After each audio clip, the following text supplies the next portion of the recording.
It was Saturday afternoon, and we had company. Jenny and her husband Trev have been our friends since we moved to Houston. We went to dinner with them, to neighborhood parties, and to each others' houses after a movie or a walk. They were the same age as us, about 30 years old. We are all college graduates, juggling college debt, careers, and the occasional separation. Due to Trev and my wife Debbie's business travel, Deb was getting ready for one and Trev had just left our house for the airport to head to the West Coast, which was his territory. This was our way of life. They traveled, and we kept the fire going at home. Jenny and I worked as an accountant and an architect respectively. Our travel was minimal, if not infrequent. In most cases, only one of the two couples had a traveling spouse. When this happened, the other spouse would visit the couple in town for dinner or a weekend picnic. After Trev said goodbye and took a taxi to the airport, I let the girls chat in the kitchen and went to the garage. I cleaned out my workbench and then checked the security system we'd spent good money on after the recent robberies in our unit. We had microphones and cameras in every room that powered a server in the attic. Connecting to our cloud account saved everything that was captured when each device was activated by motion sensors. I could check any room using the phone app or any computer I could log into, out of habit. I checked to see if it was working. "How was your last trip?" Jenny asked my wife Debbie as they sat at the kitchen table. As usual, Debbie giggled work, dinner, bar, and then eventually some sleep. "Is it true what they say about people who avoid their families on business trips?" Jenny was clearly worried about her husband. My wife paused before answering. Significant second pause. "I wouldn't worry too much, Jen," my wife replied, taking a sip of her drink. "Trev always comes back to your house, doesn't he?" "Yes, but I wonder what he does when he's alone, if he is alone." Jen, her wife, reassured her. "He comes home to you. Don't pay attention to what happens when he's not there." "What do you mean, Deb?" "Exactly what I said," my wife replied. "What happens outside the house means nothing." I was in shock as my wife's words bounced around in my head. "What happens outside the house means nothing. What happens when people aren't home? It doesn't mean anything." Did she really say that? I asked myself. "Debbie, what are you saying?" Jenny asked anxiously. But by this point, Debbie had become quieter and more reserved. "Nothing, Jen," she answered carefully. "Only that you are worrying in vain. Trev loves you to death. He comes home to you and loves you. His trips are just business, nothing more." I could see that Jenny was not reassured by Debbie's remark, but she politely allowed my wife to change the subject. I let them chat for a while before returning to the kitchen and pouring myself a cup of coffee. After what I heard, I wanted my mind to be clear. After another 40 minutes of small talk, Jenny drove home and we settled in for the night. I was polite to my wife, but careful. To say her words made me nervous would be an understatement. As she went upstairs to take a shower, various thoughts came into my head. Did she cheat while she was away? Has she really done this many times? Just one time? Recently? Weeks or months ago? But the way she said it spoke volumes. Her comment was not wistful introspection. In fact, there was no fear or disapproval in her tone, just a statement of fact, accepting it is what it is. Without any disapproval. What should I do? What does any man do? Can I just say a few words to her? Am I really going to throw away 4 years of marriage? We were thinking about having children. Did she have sex while traveling? How could I be sure that the child would be mine? Then I thought she usually traveled to Phoenix, San Diego, Seattle, and Omaha. Did she have lovers at each point? Or does she only have one lover?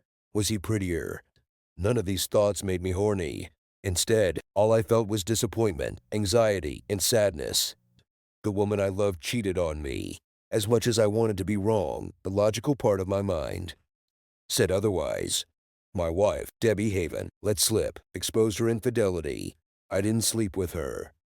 That night, she came down to get me, but I acted as if I was sleeping on the sofa with my face buried in the pillows. She tried to wake me up, but I was in a deep sleep, and she finally gave up. Not caring to turn to face her, I remained in this position until I fell into a restless sleep. Until the morning. The first thing I noticed when I started to wake up was the smell of coffee and the sound of sandaled footsteps in the kitchen. I opened one eye and saw a cup of coffee on the table. Overwhelmed by anxiety, I said nothing and did not move, but I realized that I was only delaying the inevitable. When I opened my eyes, Debbie was standing near the sofa in only sandals and a robe. Her blonde hair fell over her right shoulder as she looked at me thoughtfully. I looked and stood up, not paying attention to the coffee. She gave me a worried look as I silently walked past. I locked the bathroom door and started brushing my teeth. Creaking sounds from behind. The door told me she was standing outside, but then they died down. We didn't say a word to each other all morning. I was glad because I wasn't ready to talk to her. I wasn't afraid to face her. If anything, I was looking forward to it, but I had to know for sure first. I needed information. This is my nature. I never took a single step without knowing the score. Taking my laptop, I settled into an office in the corner of our living room. It was a desk that faced the living room from the corner so I could work without her seeing the screen. Debbie walked past me several times from the bedroom to the kitchen, but stayed away from me. The silence made me angry. Why didn't she ask me what happened? Was this part of her game? Having calmed down, I focused on finding private detectives in the cities where she traveled. After filling out the forms and writing a description of what I needed to do, I used my personal credit card to hire 4 detective agencies to investigate. "Are you hungry?" she finally asked around 2 o'clock in the afternoon. I didn't want to eat with her. "No," I answered and pretended to be boozy. She looked at me from the kitchen, trying to understand what was wrong with me, but I didn't want to look back. Any wife who had nothing to hide would wonder why her husband turned his back on her. Any wife who has nothing to worry about. "Maybe we can go somewhere," I suddenly said, and stood up, reaching for my wallet, cell phone, and car keys. She looked surprised for a few seconds, then nodded and reached for her purse. She was already holding the phone in her hand. She kept the same phone number all the time. Debbie never let the phone out of her sight, and it was password protected. As we headed towards the door, I let her pass first and stared at the beautiful and young figure, a figure that until last night I considered mine. Like my body. We always took my car when we went out together, so she moved to the passenger seat, waiting for me to open the door, like I always did. Given recent events, this was the last thing I wanted to do, but I forced myself. Whatever happened before she left on Tuesday, I had to make sure she didn't suspect anything. I thought I might have already ruined everything. "Sorry about today," I said. "I think I made a mistake on the project and need to do some quick talk and corrections when I come in on Monday." "About," she exclaimed with relief, then caught herself and looked worried. "Johnson's project." She asked about the house I finished 3 weeks ago. So much for her attention during our conversations. "No," I answered. "Something related to a future project. This week I will make new drawings and correct my mistakes. Everything must be in order. I just hate making mistakes.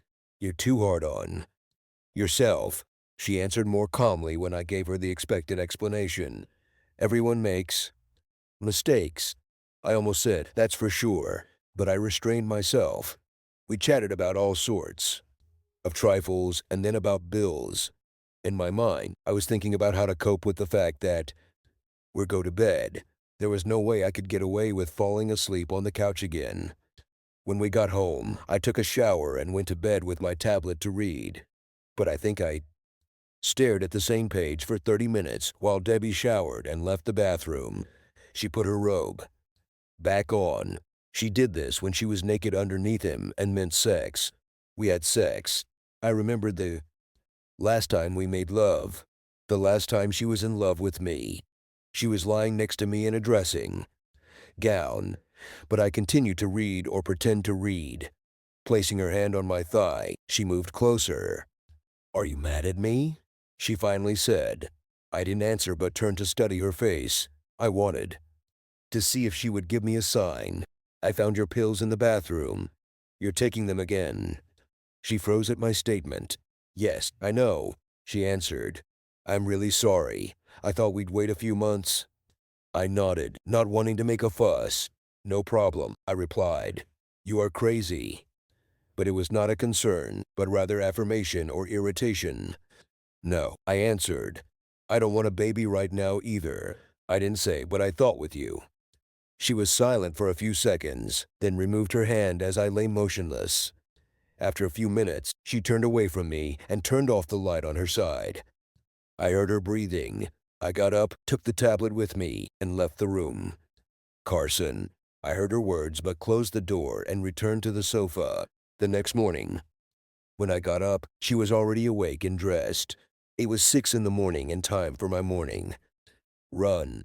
She was already dressed for work. I made you coffee, she said, and wanted to say something, but stopped. She probably already realized that I was angry with her. When did you find out about the pills? She asked. I wanted to say that it was just yesterday, but I didn't want her to think that it was recently. Last week, I lied, no longer caring that I was lying to her. And you didn't say. You didn't bother to ask me what I thought about it. I replied. That's all? No problem, Deb. I replied. If you don't want a child with me, then I don't want it either. She wanted to say something, but I passed by. I am late. I needed to run. I needed solitude to clear my head. Running has always helped me focus and pull myself together. It started in junior high. When I was in high school, the army, and then college, running always cured my absent-mindedness and self-doubt as a young man and later as a man. Now the married man is considering divorce. In the evening, she came home and cooked dinner. Out of politeness, I sat next to her and ate. I barely finished my plate, but I tried to be polite. Can we talk about the baby when I get home from my trip? She asked. If you want, I answered. But all I could think about was what she said to Jenny. What happens outside the home means nothing. The next morning, she was waiting for me to wake up. She was dressed for travel. Her travel bag stood by the door along with her coat. Are you going to be okay while I'm gone? She asked. I will survive, I answered. I always do this. Carson, she said, I love you. I nodded politely. She saw the pain on my face, and I saw her wince. I think I heard a sob as she ran out the door, leaving me staring at her as I heard the car start and drive away. That day, I went to see a lawyer about a divorce. Since we had no children, all we had to do was divide all the property accumulated from the first day of our marriage. But adultery was taken into account when dividing property. We didn't have a prenuptial agreement, which I now realize was stupid. But if the detectives find something useful, I might end up with most of it.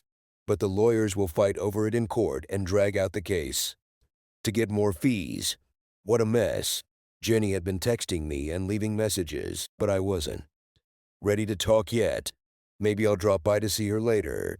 But she beat me to it and showed up at my work. She was waiting by my car. Why don't you answer my calls and messages? She asked. I had something on my mind, I answered. Take me to dinner and then home, she said. We need to talk.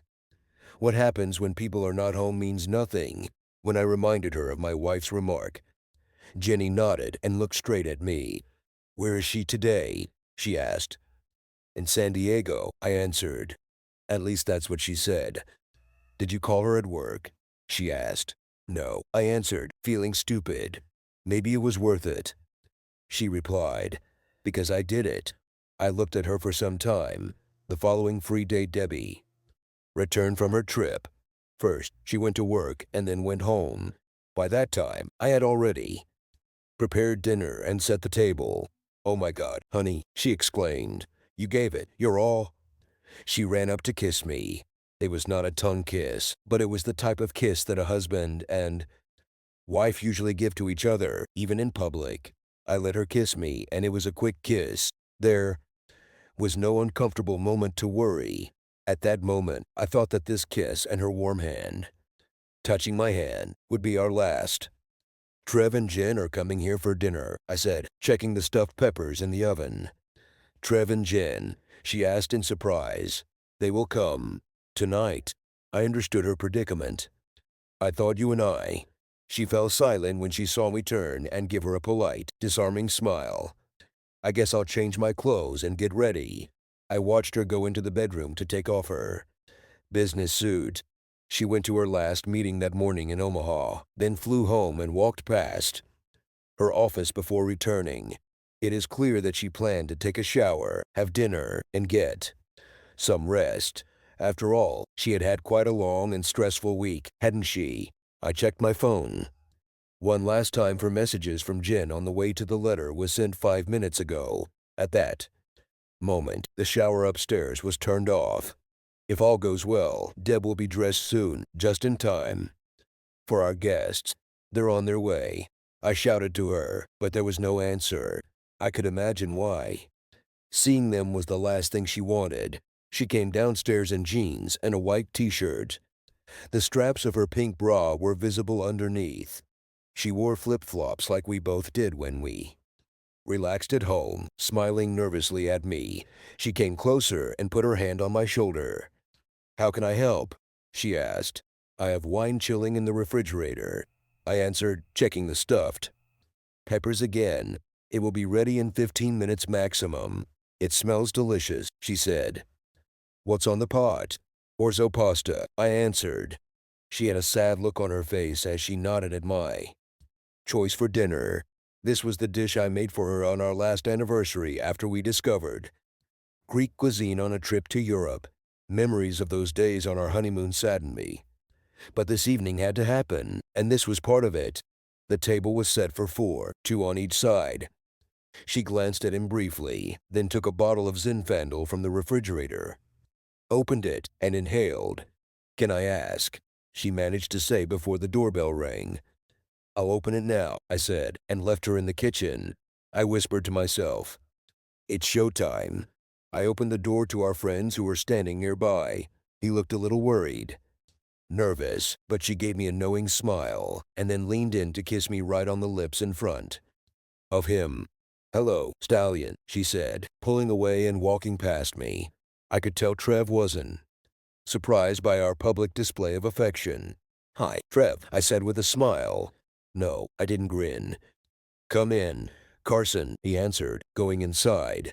Jen and Debbie were already chatting in the kitchen. When we entered, for the first time in a long time, I noticed Trevor as he looked around the room. His eyes darted from Jenny to Deb and back to me.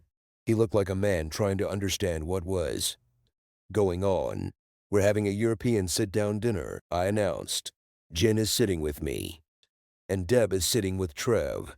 Trevor and my wife looked at each other quickly and looked away when Jen giggled. "I think I like it. European-themed evening from food to seating." "What else do Europeans do?" she asked, raising an eyebrow, but Trev and Debbie said nothing as they sat next to each other. I could tell they were on edge because Jen just kept talking to them, being herself. Inside, I wanted to laugh. Europeans share a lot more than just seats at the table. I replied with a grin to Jen, who grinned back and then laughed. They trade spouses or enter into open marriages. "Interesting," Jen said. "What would you think of this, Trev?" He tensed. "I wouldn't like it," he replied. My wife flinched for a second and then looked away. "I don't know, Trev," Jen answered. "Perhaps the Europeans have something in this." Once again, my wife and Trev just looked at us and secretly glanced at each other. Having served the food, I offered everyone a glass of wine and did not give the two who were sitting opposite us the opportunity to refuse. I just filled their glasses. They'll need them soon. As we ate, Jen appreciated the choice of dish and how well it was prepared. Deb and Trevor politely agreed. You could say they were being polite, but they were both worried. "How was your trip, Trev?" I asked while we were eating. Both he and my wife stopped eating at the same time. It would be funny if it weren't sad to see. With each passing minute, the pain of realization hurts more and more. Only Jen's hand on my thigh calmed me. This was not sexual touching, but soothing and caring. Everything is the same. He said, meet customers and our representatives in the region, then go to the next city and do it again. You Deb? Jenny asked. Same as Trev, she replied. We both do pretty much the same work, but for different companies and clients. By this time, they were both picking at their food. Again, this would be funny, if not sad. I tried to ignore it and refilled their glasses. When we finished, which is to say we stopped eating because both my wife and Trev had lost their appetite, Jen and I grabbed our plates. Debbie offered to help, but I stopped her. You and Trev just got back from a trip. Go sit in the living room. We'll be there in a few minutes. Okay, she said with a frightened look and a forced smile. Despite the tension, Trev wanted to say something to his wife, but she went to the bathroom. I watched them walk into the living room, giving each other questioning glances. They might have been whispering, but I couldn't make out what they were saying. But I could imagine they were worried. When Jen returned, she and I joined them. So you guys are not interested in an open European marriage, I said with a grin. Jen joined me, laughing. Debbie and Trev just giggled nervously, as if it was a joke. Too bad, Jenny added, teasing me. They are such prudes. How about I look at something I came across this week? I think you'll like it. What is this? A chick flick? Jen asked with feigned enthusiasm. It has both masculine and feminine aspects, I replied, turning the TV on the wall and going to the file I had saved on my hard drive. The first scene showed street scenes from the city with lots of sunshine and the coastline. He then turned around to show the naval base as the car drove north and stopped behind a taxi in front of the hotel. Trev hesitated a bit, but Debbie recognized the hotel just before the video showed first Trev and then her exiting the taxi and entering the hotel, hand in hand. By this time, shock was evident on their faces. The camera followed them as they checked in and then walked to the elevator with their luggage and each other. They held hands again, and as the elevator door closed, they leaned in to kiss. Carson, you can stop, Trev said, but Jen stopped him coldly. Shut up and watch, she said in a cold voice. You both. When I turned to look at my wife, her face showed panic and shame. I saw her lips tremble as she tried to look away from the screen. The scene then changed to inside a hotel room. And yes, our stars gave a show. Deb and Trev were both naked, and she was kneeling in front of him. When I turned to look at my crying wife, I couldn't help myself. And I thought that you would cheat with someone more, I said. Fuck you, Carson. Trev finally spoke, but he didn't say anything as Jen spanked him and glared. That was good, Trev said there. Do you feel just as good with him? Sometimes my wife answered when her mood changed. I asked you not to mention Carson when we did this. Why not? Bad conscience, he said, returning to the room. I just don't want to talk about him. You're killing the mood, Trev, she replied. After that, they lay down on the bed and the video lasted almost an hour. They both took a nap. Deb was the first to wake up and lay with her face turned away from Trev. Then he woke up and reached out to her. She didn't resist and allowed him to turn her over onto her stomach. Jen, who had seen the video before, looked at her husband with cold Hardee's. He was angry but resigned himself to seeing evidence of his betrayal of his wife. For her part, my wife stopped watching and sobbed quietly in her arms. The faucet went out. Trev glared at me as Jen stood up and came to sit next to me.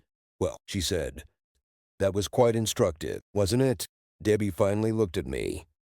How did you find out? That's all she asked for. I turned the screen back on as expected.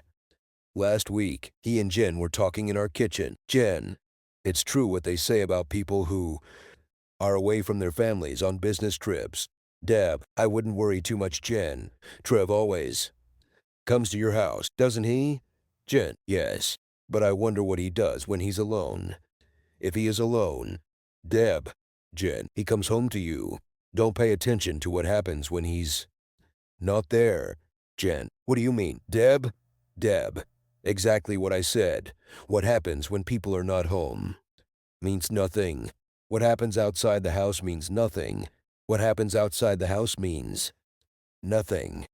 For added effect, I replayed the last phrase for them 3 times. Here's what happened, Deb, I said. That's what gave you away. This made me think you were cheating. On me. I didn't know with whom, but then I realized that you were allowing yourself to do this. I already had suspicions, Jen intervened. The way you two always manage to cross paths on trips. How you sometimes avoid each other in conversation.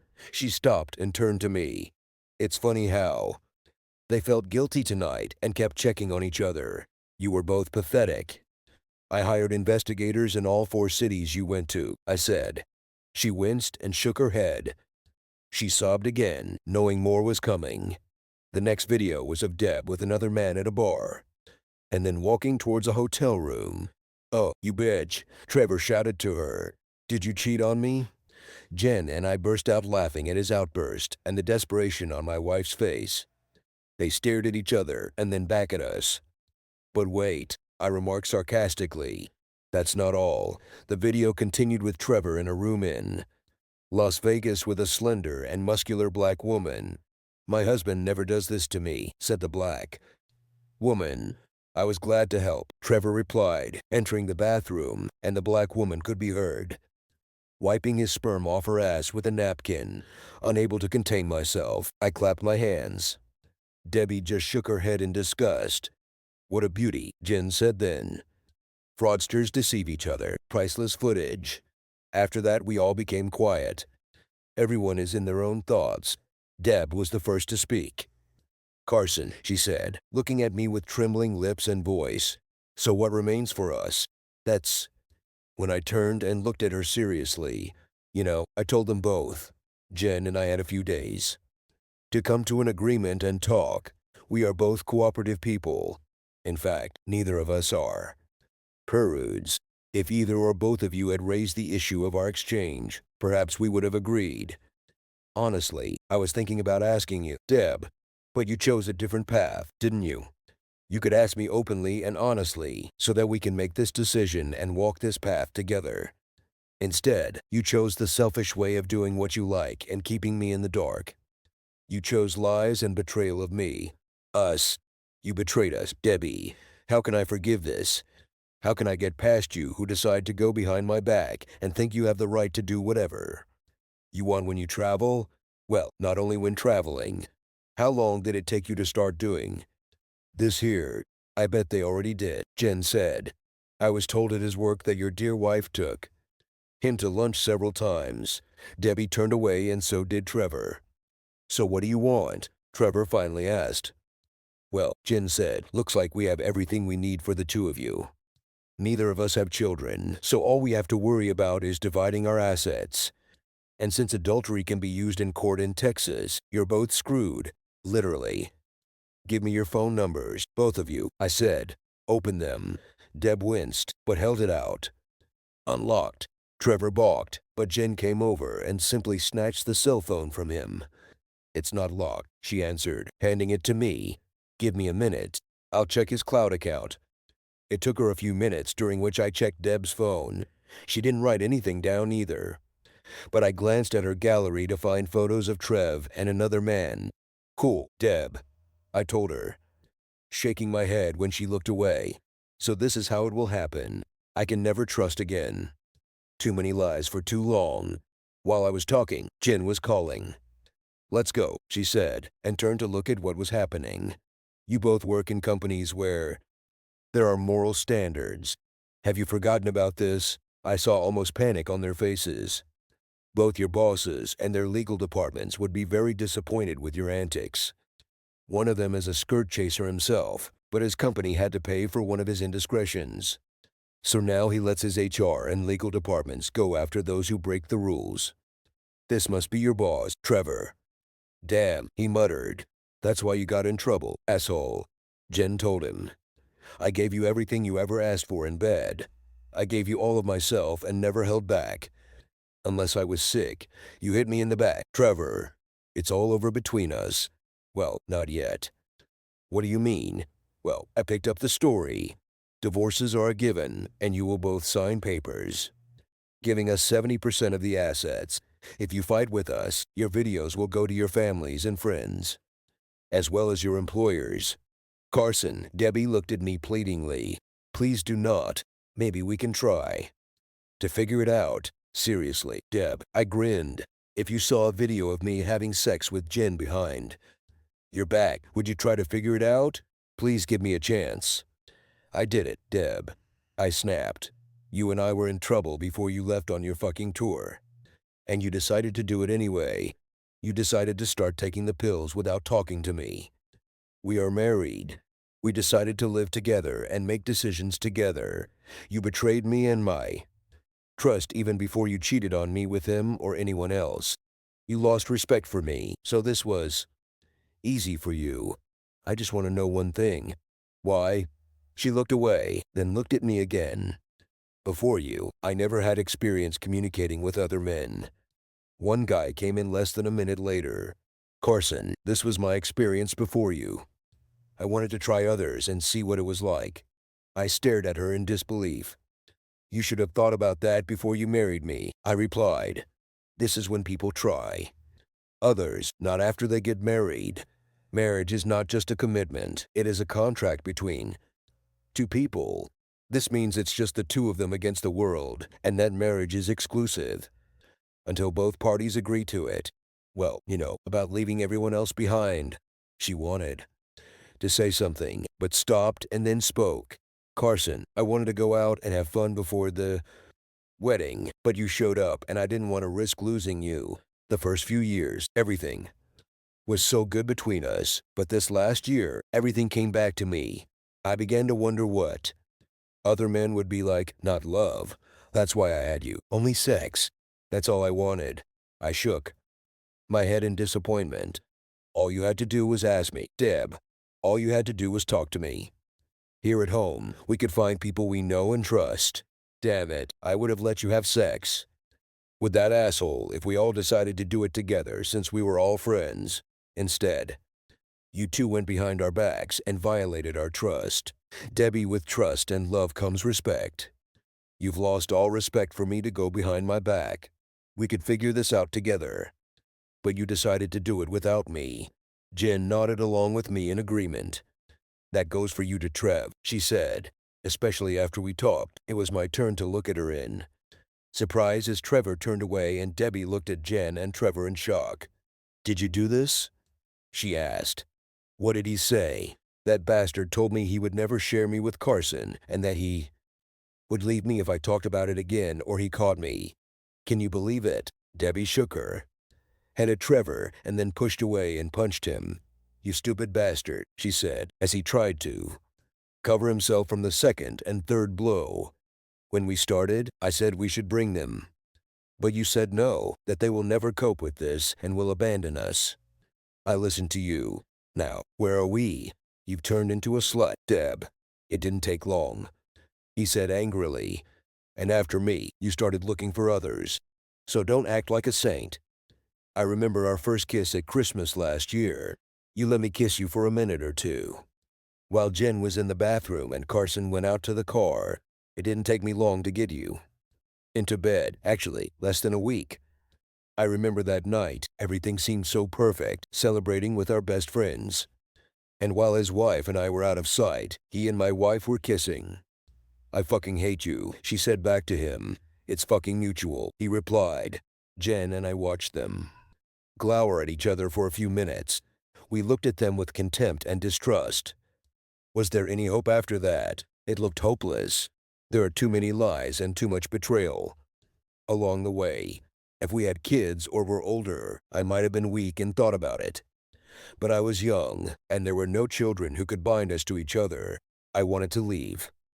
The doorbell rang again. This time, Jen opened it. She returned with a woman who was carrying 2 bags and a smartphone.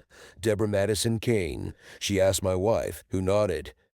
You have been served. She gave her the envelope and took her photo. Trevor Gunderson? She asked Trev, who nodded reluctantly.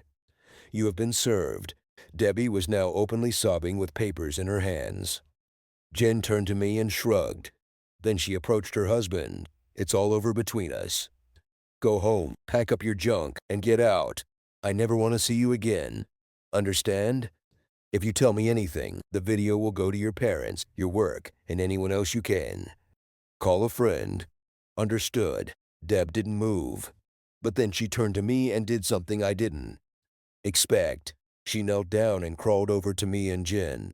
I beg you both, please forgive me and give me another chance. I know I screwed up. It's all my fault. Do whatever you want with me. Just don't throw me out into the street. Carson, please. Jen, please talk to him.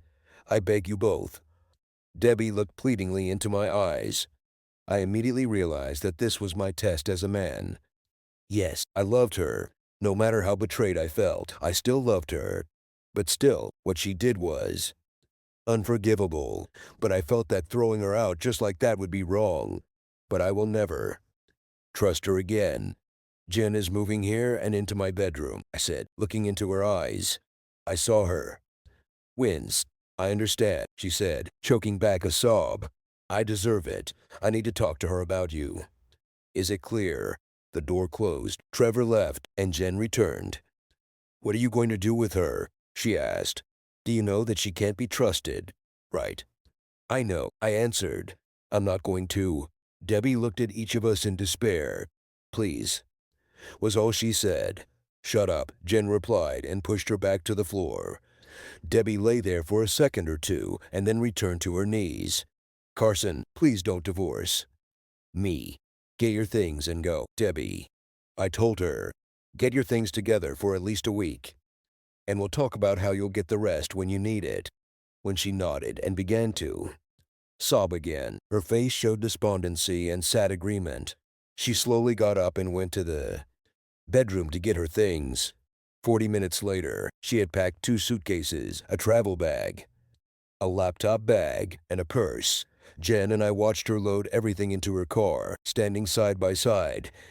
As she pulled over for the last time, she reached out to me, but I pulled away. She sobbed again and left in tears. Everything went better than we thought, Jen said, leaning towards me. They brought this on themselves, I added as we watched my soon-to-be ex-wife's car drive off into the distance. Every spouse has the opportunity to cheat. Not everyone does this. Funny, she said, returning with me. What's so funny? I asked Jen while she was undressing. Some people think they have an open marriage, but they forget to tell their spouse about this. Do you want an open relationship? She asked when I pulled away. Too much like dating others, I replied. Do you need it? I just need something different every now and then. Carson, it's been a while since I tried any variety. Then sometimes I may need another one, I answered. We agree, she said, breathless. 3 months later, the divorce took place. Both Jen and I got the 70% we asked for. Jen sold her house, and I took out a loan to pay Debbie 30% of the house she owned. In one day in court, all financial and legal issues were resolved, but not Debbie's pain and guilt. She lost everything except her job. Her parents eventually found out when she started preparing them in case I sent them videos and photos out of spite. I've never done this. Trevor simply disappeared after his divorce from Jen was final. She had enough money to buy him out, but the last thing he told her was that he would be in touch. It's been 2 years and we haven't heard anything from him. Debbie still works and travels. What she does doesn't matter to me anymore. The other day, Jen and I were at a cafe, and she walked by busy with her phone. Jen and I live together, but we're both afraid of serious commitment. It's been a year since my divorce, and my memories of my time with Debbie are fading. Jen and I are talking about traveling around the world. The other day, I received a letter from Debbie. Hello, Carson. Hope you are healthy. I'm trying to live my new life, but to be honest, it's not easy. I miss our time together. I miss you and us. I've had so much time to think about what I did to you, to me, and to us. I ruined everything by thinking I deserved to have everything I wanted, no matter what it was. In my quest for sexual experimentation, self-indulgence, and self-fulfillment, I hurt the man I loved and lost my marriage. Not to mention that she helped destroy Jenny and Trevor's marriage. It would be so easy to blame him for what happened, but we all know that's not true. Everything I did voluntarily. Nobody forced me. I owe you an apology, Carson. Not only for ruining our marriage and our life together, but also for, as you said, losing respect for you. But before I did that, I lost self-respect. I succumbed to the belief that I deserved the pleasure and experience what I missed out on. So, I have experience behind me that I never expected. Divorce. Nothing about that. Nothing attracts or satisfies at all. He tore me apart. I heard that you and Jen are still together. I wish you both happiness. But to say that I'm not jealous would be a lie. Take care of yourself and Jen, your unfortunately ex-wife. With love, Debbie. P.S. Two things. Loneliness sucks. What happens outside the home means a lot.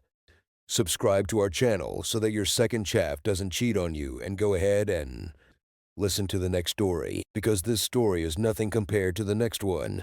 If you're under 18, don't even think about listening to the next one.